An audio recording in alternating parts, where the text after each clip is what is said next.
नमस्कार, आप देख रहे हैं पंजाब केसरी। मैं हूं विनोद कुमार। दर्शकों, आपको बताते चले कि केंद्रीय मंत्री किरण रिजिजू ने बताया था कि किस तरीके से पंडित नेहरू ने सिलसिलेवार गलतियां की। उसके बाद डॉक्टर करण सिंह, जो फॉर्मर यूनियन मिनिस्टर है, उनकी भी स्टेटमेंट आई कि कहीं ना कहीं परिवार को जस्टिस नहीं मिल पाया, इंसाफ नहीं मिल पाया। आज हमारे साथ आजाद शत्रु सिंह है, जो फॉर्मर कैबिनेट मिनिस्टर है, महाराजा हरि सिंह के पोते हैं और डॉक्टर करण सिंह के बेटे हैं। आजाद शत्रु साहब, आपका स्वागत है। और आपसे सीधा सवाल मैं पूछूंगा कि वाकई में हमारे इतिहास में जिस तरीके से महाराजा हरि सिंह का रूल रहा है, उनको ग्लोरीफाई नहीं किया गया है, यानी कहीं ना कहीं इतिहास में गायब करने का प्रयास किया गया है।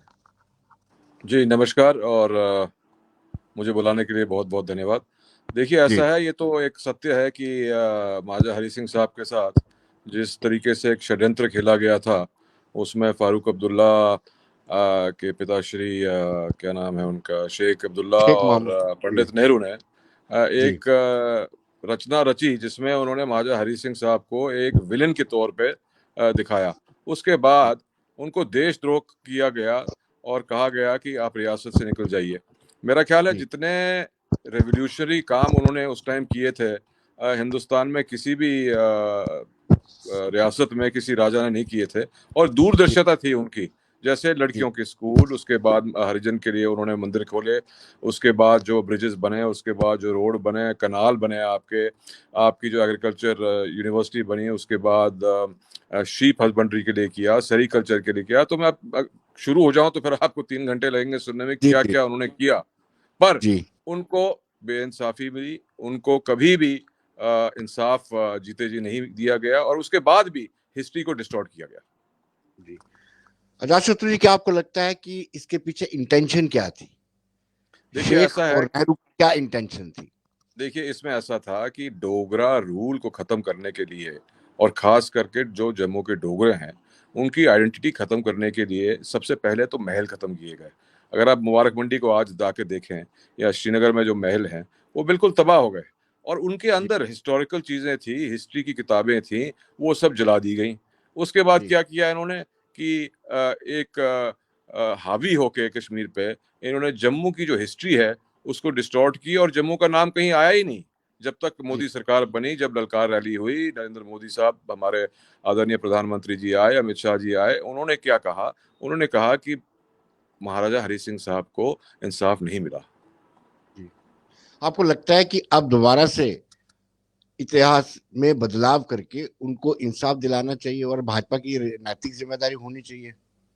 देखिए ऐसा है कि ये हमने ठान लिया है, और हमारी सरकार ने, और खासकर लिए केंद्रीय सरकार ने कहा है बड़े तेज शब्दों से। एक तो जो मैं मुबारकबाद दूंगा आपकी माध्यम से, मीडिया चैनल के माध्यम से, लोगों की और डोगरों की वजह से एक छुट्टी दी गई। जी 540 रियासतें थी, उनमें एक ही रियासत है जहां हमारे हरि सिंह साहब के नाम पे छुट्टी दी गई। तो एक मैं एक श्रद्धांजलि तो उनको मिल गई है।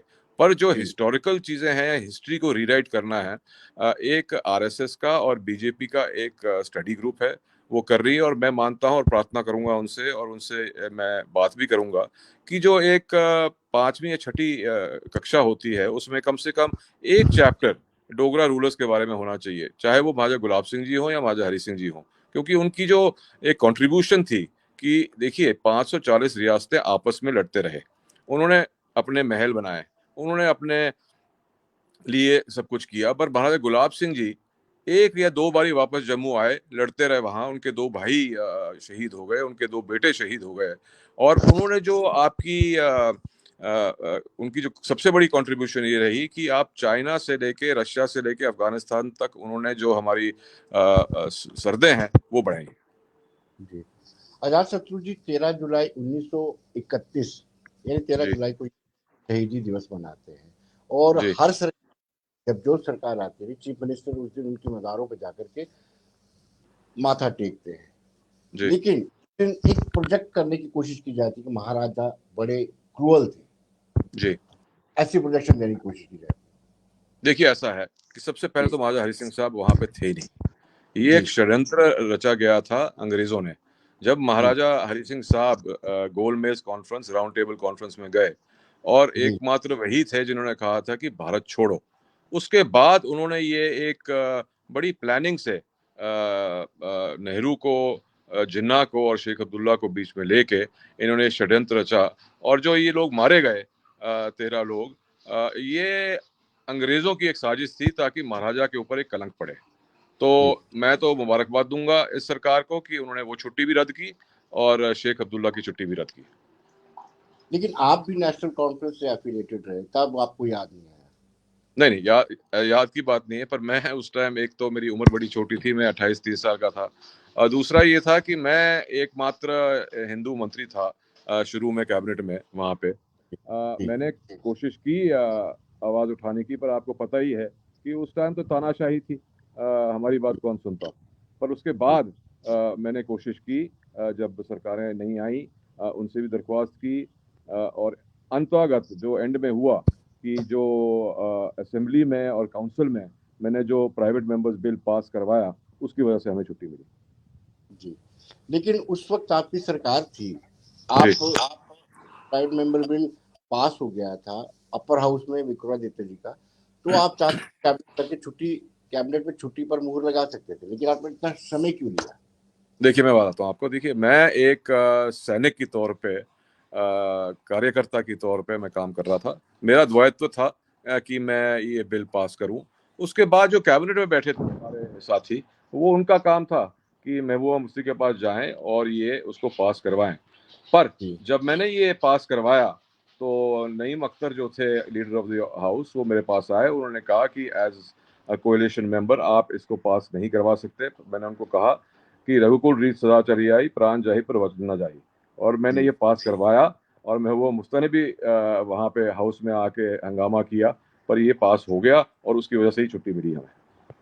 अजातशत्रु की कोशिश करने से बेशकीमती चीजें चोरी हुई हैं, क्या आप चाहते हैं कि उसकी जांच होनी चाहिए? जी माफ करिए, मैं आवाज आपकी क्लियर नहीं कोशिश थी।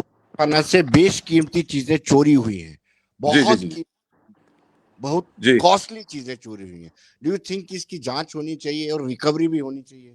मैं तो ये कहता हूँ एक कमीशन बैठना चाहिए कि जब जी। महाराजा हरी सिंह जी छोड़ के गए थे, चाहे वो तोशा खाना हो या मुबारक मंडी हो या जो कश्मीर का महल था हमारा, उसमें जो डोगरा आर्टिफैक्ट्स पड़े थे या हिस्टोरिकल चीज़ें पड़ी थी, या जो आप कह रहे हैं कि नायाब चीज़ें थी, वो वहाँ जी। से आस्ते आस्ते इन्होंने एक षड्यंत्र के तौर में कुछ जगहें आग लगवाई। पहले सामान निकाला, उसके बाद आग लगवाई और कहा कि सब कुछ नाश हो गया। पर मैं तो मानता हूँ कि ये चीज़ें वहाँ से हटाई गई थी और जानबूझ के हटाई गई थी। अजातशत्रु जी कहते हैं कि पंडित नेहरू ने आग्रह किया था जम्मू कश्मीर में आने के लिए, तो महाराजा हरि सिंह ने मना किया था, एक रंजिश वो थी, ये भी एक कारण था। और फिर मिलकर के शेख अब्दुल्ला के साथ यातनाएं भी दी गई, प्रताड़ित भी किया गया महाराजा को। जी, आप बिल्कुल सही कह रहे हैं कि ये एक पर्सनल वेंडेटा कहते हैं आपको। तो एक जी। वेंडेटा लेके शेख अब्दुल्ला जी ने क्या किया कि जब पंडित नेहरू जी को मना किया गया था उस टाइम आने के लिए, उसके जी। बाद इन दोनों ने मिल के एक साजिश रची, जिसमें उन्होंने कहा कि महाराजा हरी सिंह साहब से हम बदला लेंगे। ना सिर्फ उन्होंने ये लेट किया, जिसमें लाखों हमारी जानें गईं, ब्रिगेडियर राजेंद्र सिंह जी जैसे हमारे लोग शहीद हुए, हमारे हजारों सैनिक शहीद हुए डोगरे, और उसमें सब जातियां थी। पर ये बड़े सोच समझ के इन्होंने ये एक रचना रची थी वहां पे। अजातशत्रु जी, जब सीज फायर किया गया कबालियों के हमले में, तब आपको लगता जी है कि गलत टाइम था? तब हम कानकर कर सकते थे, उस पीओके को भी ले सकते थे, गलत टाइम देखिए, पर। ऐसा है, आप बिल्कुल सही कह रहे हैं कि ये जिन्ना और नेहरू की एक साजिश थी। तो जी। जब कवाली आए और सही टाइम पे अगर आर्मी, इंडियन आर्मी आ जाती वहां पे, तो कबाली जहां तक पहुंचे थे वहां तक पहुंच नहीं पाते। एक दूसरा ये था कि हम अंदर जाके जो हमारी जो सीमा है, क्योंकि देखिए 1,20,000 स्क्वायर किलोमीटर की रियासत थी हमारी जम्मू कश्मीर। आज जी। हमारी 80,000 किलोमीटर रियासत रह गई है। वो जो जी। एरिया इन्होंने काबू किया था, वो आराम से हम उस टाइम ले सकते थे, अगर हमारी नीयत साफ होती और अगर हम करना चाहते थे। जी।